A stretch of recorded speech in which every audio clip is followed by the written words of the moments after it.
ரசூலுல்லாஹி ஸல்லல்லாஹு அலைஹி வஸல்லம் இடத்தில் ஒரு நபி தோழர் கேட்கிறார், யா ரசூலல்லாஹ், ஒரு அமலை சொல்லுங்கள், அந்த அமல் என்னை சொர்க்கத்தில் அழைத்து செல்ல வேண்டும். லா தக்தப் வலக்கல் ஜன்னah, கோபப்படாதே, உனக்கு சொர்க்கம் உண்டு.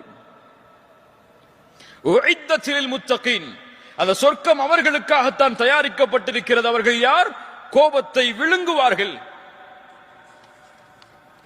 ரசூலுல்லாஹி ஸல்லல்லாஹு அலைஹி வஸல்லம் சொன்னார்கள், ரொம்ப அழகான ஹதீஸ், யார் ஒருவர் கோபத்தை கட்டுப்படுத்துகிறாரோ அதை வெளிப்படுத்துவதற்கு தகுதி இருந்தும் வெளிப்படுத்த முடியும் என்ற நிலைமை இருந்தும் யார் கோபத்தை கட்டுப்படுத்துகிறாரோ அல்லாஹ் ரப்புல் ஆலமீன் நாளை மறுமையில் படைப்புகளுக்கு முன்னால் அவரை அழைத்து சொல்லுவான், ஹூரிலின் பெண்ணில் எந்த பெண் உனக்கு தேவையோ எடுத்து செல் என்று.